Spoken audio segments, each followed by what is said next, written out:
Okay, today I'm doing a ring sling tutorial, and this sling is from Soul Slings. It's a double layer linen called Tulip. So I wear my sling on my left shoulder, so I hold it in my left hand, rings pointing to the left, and then I get my right arm in there and drop it down over my head. And then I'm going to go ahead and take measures to get it all comfortable and ready before I get my child in there. So I make sure that it is spread flat across my back, that I don't have any edges flipping up or down or wonky and whatnot. And then I'm going to also adjust it and make sure that I don't have too much space. So this is a big one. If you've got too much space and you have too much adjusting to do when you get them in there, you're more likely to get the fabric bunched up. You're more likely to have trouble, difficulty. So I kind of measure with my elbow there and make sure that I have just enough room to get him in, making small adjustments after he's in there, not having to do big, huge adjustments. That will drag your rings down, that will get things bunched up and whatnot. So that's one of the big pointers. So I get him up on my opposite shoulder from the rings, and then using my hand, I guide his feet down into the sling in the space that we've created. And then I will get his bum kind of resting on the sling, that kind of tube that's created. And then I'm going to take the top third of the wrap and walk it up his back, making sure to pull slack around my body there and feed it towards the rings. If you have a bunch of slack that's sitting back around the other side of you there, when you try to adjust, you're going to have a hard time. So I do the same thing with the bottom edge. I pull it down taut and then pull a slack over towards the ring area as I pull a seat up towards his belly button and make sure that the wrap supports from knee to knee.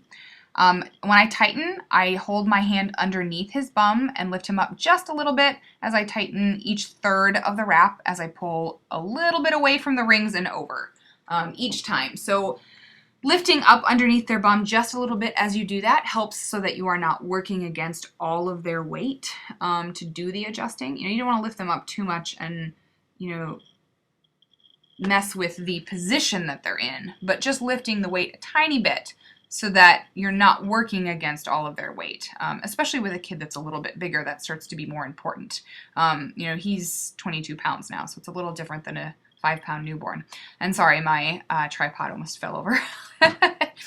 I'm also nursing him, so this is going to be something that varies a lot from person to person. He's nursing upright, which a smaller baby, especially a newborn, may not be.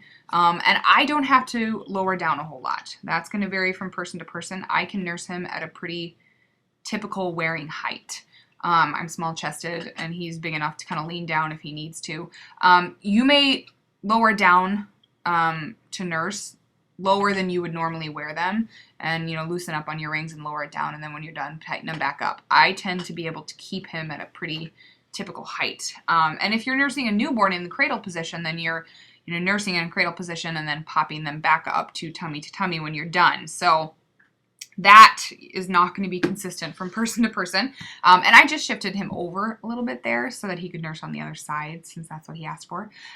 So upright nursing is pretty easy to shift back and forth side to side without too much adjustment. If you can see, I just, kind of bopped him over there a little bit, and it's fairly easy, especially with a toddler who wants to jump back and forth from side to side while nursing. I kind of pull the bottom edge of that shoulder up a little bit there. This is a gathered shoulder, which for somebody who's petite like me can sometimes start to spread a little too far down your shoulder, so I sometimes have to go in and make an adjustment there. You can take the tail and bring it up underneath and drop it over the rings if you like. I like to do that a lot. I like kind of covering the rings so that he doesn't bonk his head on it, which he tends to do as he thrashes around. And I like the way it looks. And you can wrap it around more times. I tend to just pull it over and drop it down once. I like the appearance of that, but you might wrap it around 2 or 3 times if you like.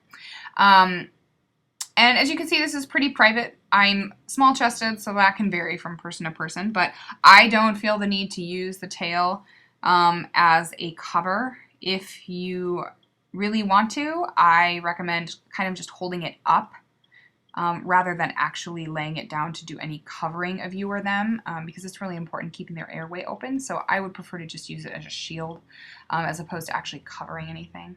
But I hope that was helpful as far as ring sling. I may do some more detailed videos on specific things, but in general, hope that was helpful today.